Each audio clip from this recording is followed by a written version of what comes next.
Welcome back to another exciting episode of Owning an Event.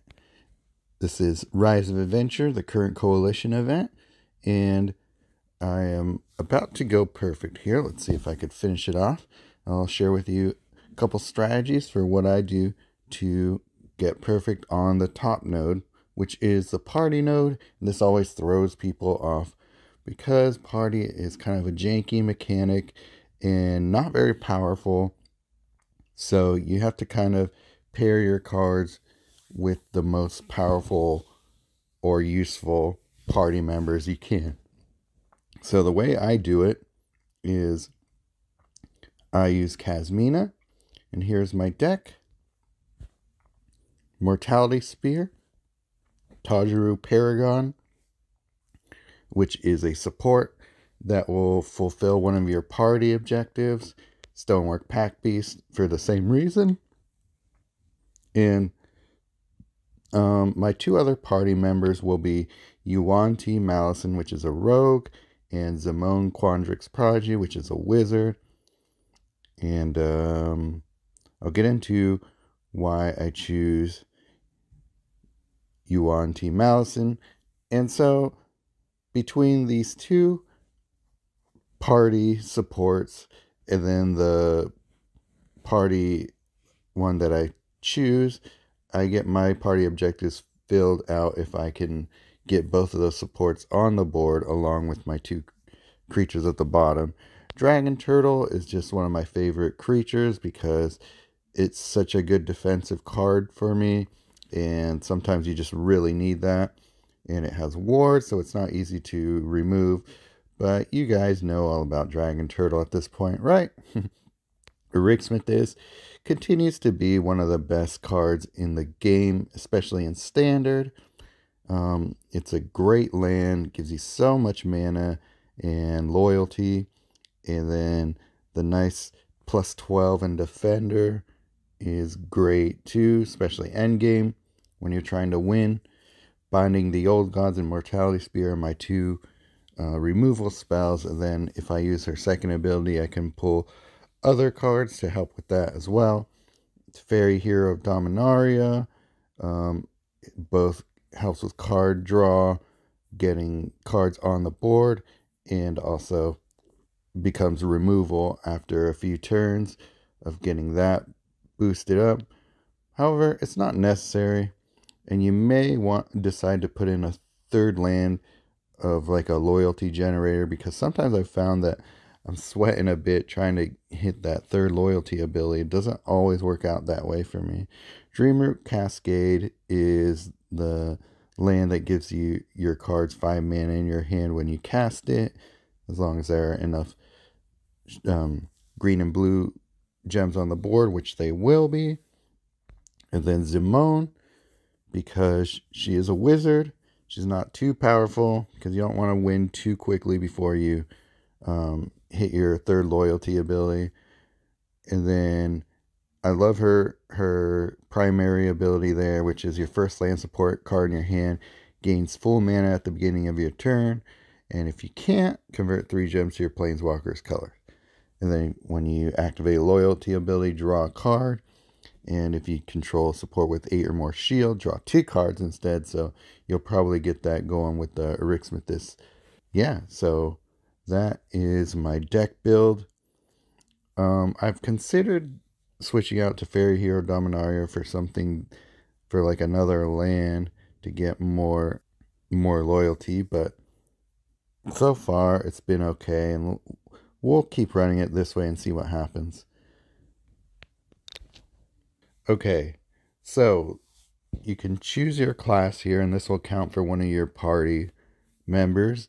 I always choose Wizard Adventure because I like that support the best, and the way that one works, if you hold it your finger down on the card, you can see which effect it has. So while on the board, your wizard creatures get +1/+1 and gain flying, and then that helps with when you have Dragon Turtle down. Actually, yeah, if you have Dragon Turtle down and then the support, that means your Dragon Turtle will be a flying blocker, which helps with certain things. Then Wizardry, draw a card. It gains 3 mana. If you have a party, instead draw a card and copy it up to 2 times, then those cards gain 6 mana. And that effect can trigger up to 2 times per turn. So if you have that full party down, this support is going to give you massive card advantage. And Wizardry just means when you either cast a spell or a wizard card. So cast one of our spells, or you put Zimone down, and there you go. So I love this support, and let's see how it goes. Yuan Ti, put a Mortality Spear. Let's see.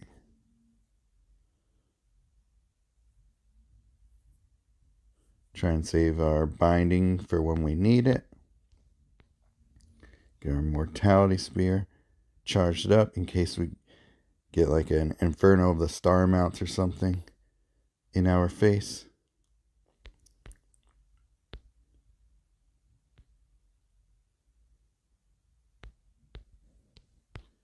Cool. Zimone, get her down, and then she's going to help us get the rest of our lands down too.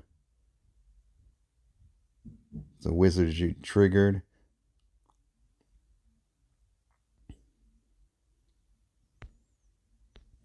Stonework Pack Beast. Getting close to fulfilling our party objective. So I'm going to wait until I can activate my second loyalty ability. And if I could find Ericsmith S, that would be great as well.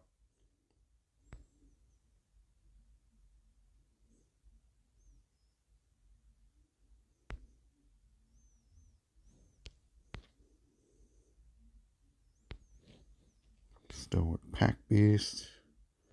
I'll put down Binding just to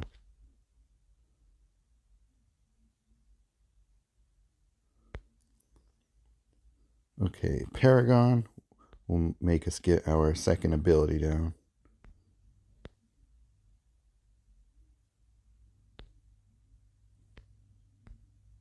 Or secondary objective, I mean.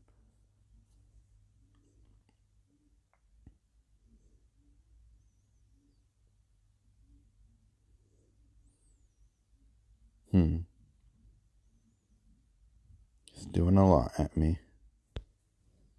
That's okay.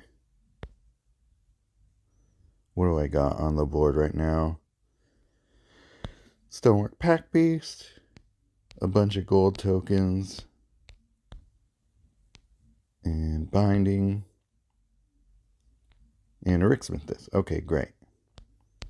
Get our Paragon down, and I believe that should get us our party objective. Don't need... Okay, we need to start hitting our loyalty abilities. Fortunately, he's got a lot of life, so we got some time to do that, I hope. And he's killing our guys, so...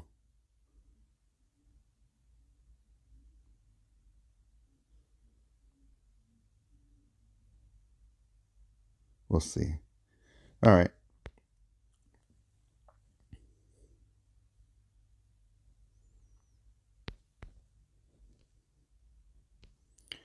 So we can use a Mortality Spear. And, yeah.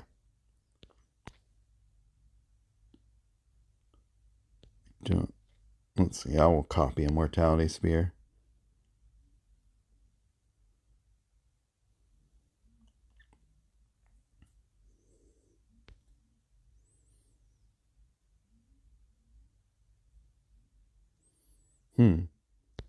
Not sure how he just came back from the dead. I'll check my battle log there in a sec.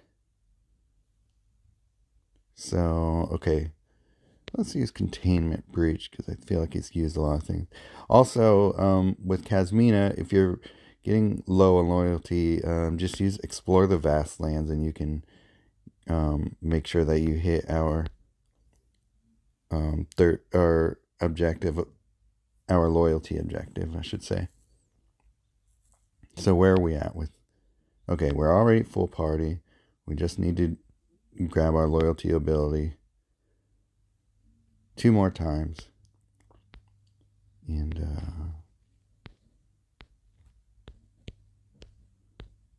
win this game out. Let's see. Dreamroot Cascade, I don't think I have on the board yet.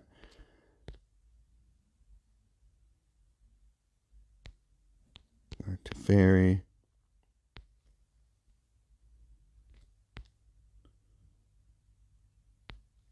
I don't think I need Explore the Vastlands right now. So I will pump up our Teferi Vanguard.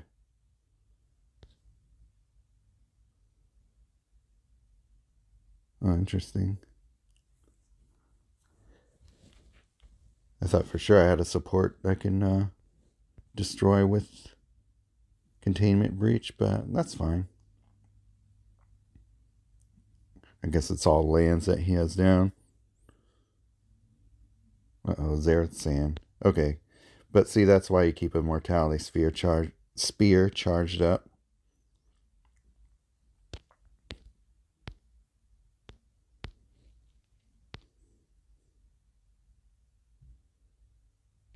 Don't need a Stonework Pack Beast, so you want to make some room for your Teferi every time. Every turn you want to have at least 1 card slot empty so that you can trigger Teferi's ability there, so.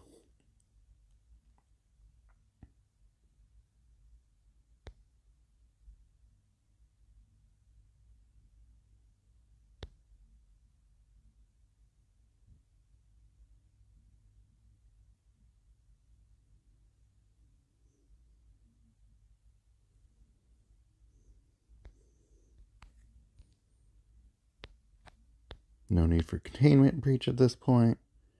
I'll save Explore the Vastlands. I don't think I need it right now.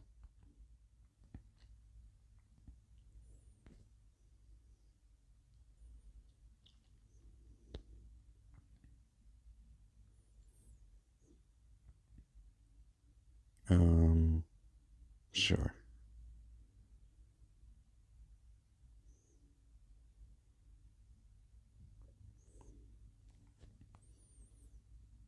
No. And I think, okay, 1 more time I need to trigger his loyalty, or her loyalty ability.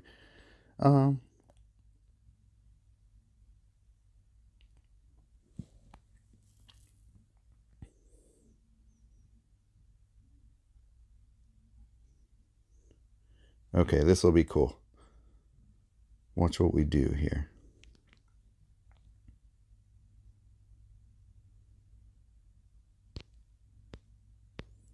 Get rid of Explore the Vastlands.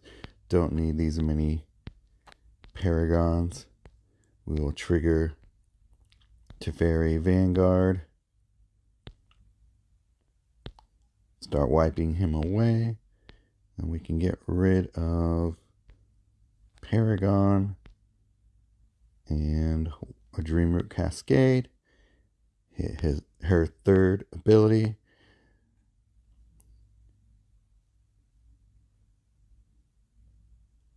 And just wipe his side of the board away, and he's not going to be able to recover.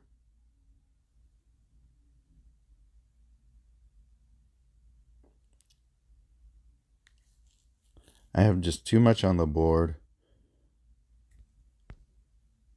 and even if he uses his ability to kill one of my creatures,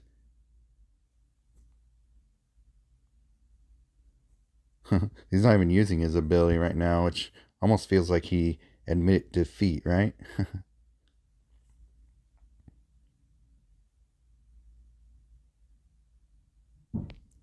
But yeah, okay.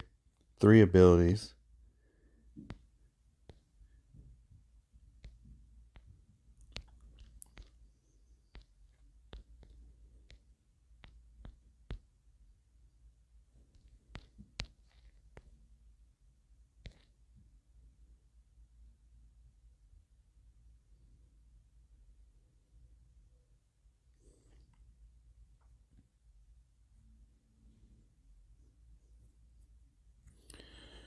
All right.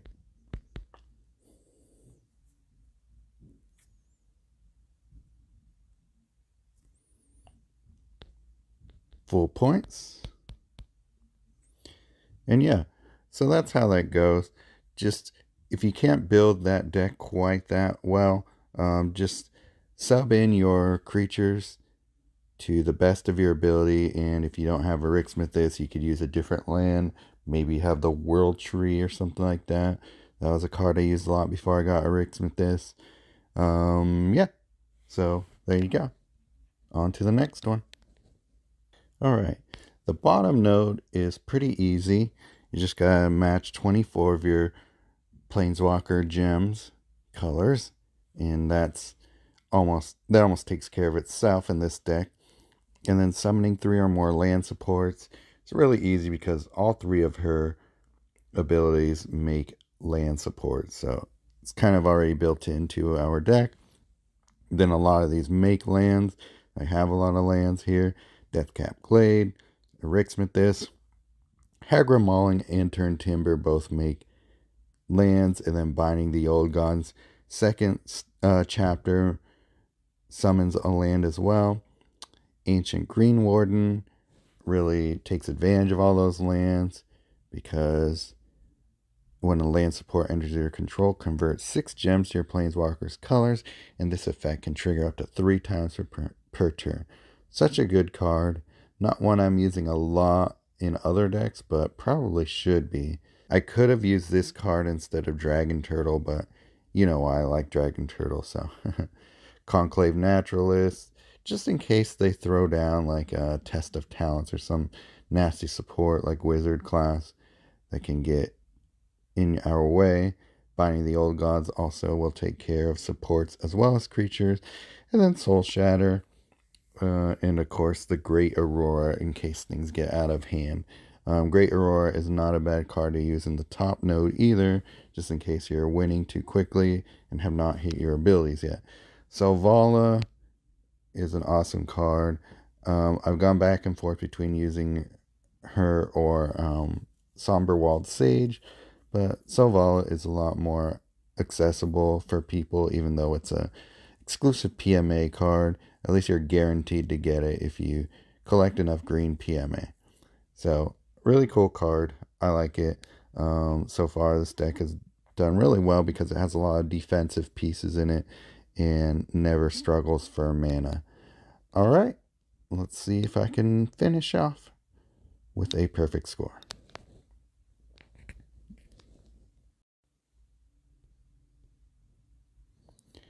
Okay, this event or this node has kind of a weird permanent support.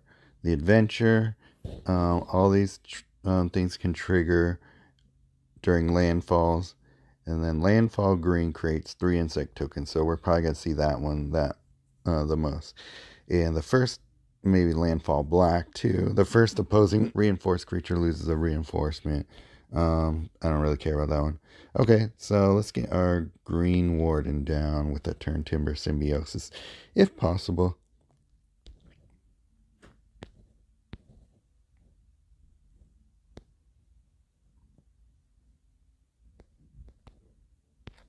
Cool, I think we'll get it down with the landfall. Get our green warden down.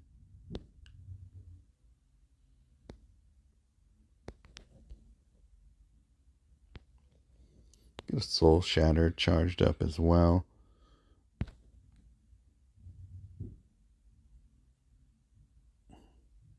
Nice.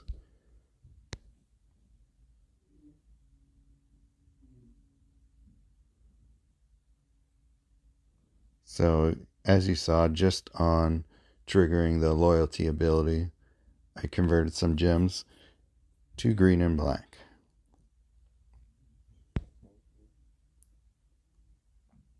Halana and Alina partners.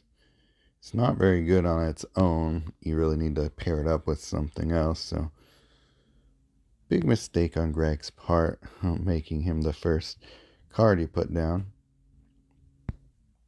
And nothing to buff it with. Yeah, I don't know what's up with these creatures with reach, I mean, I kind of know what they're going for, but kind of a weird tactic. I've never seen this type of deck. A lot of reach creatures. Whatever. They probably know what they're doing. They have a good score. They're at 120 points. They probably put down a death cap blade. So Selvala is really cool when you have another creature with a lot of life or a lot of power. So that's what happens. And I believe I probably already have. Okay, I just need one more support down, and that's easy enough. Okay, Death Cap Glade is right there. So as soon as the Death Cap Glade hits the board, we are good on points.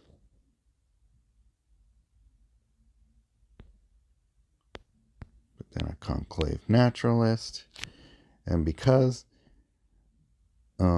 it's under, 12 mana to cast, it gets that +6 buff by the Turn Timber Symbiosis. So that's also really cool. Great card, that Turn Timber.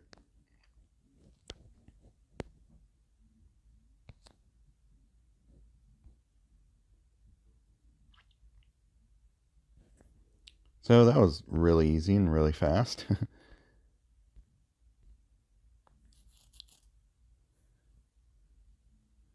So we got our lands down. I was going to use our third ability, but I didn't need it. And yep, all right. That is how it's done.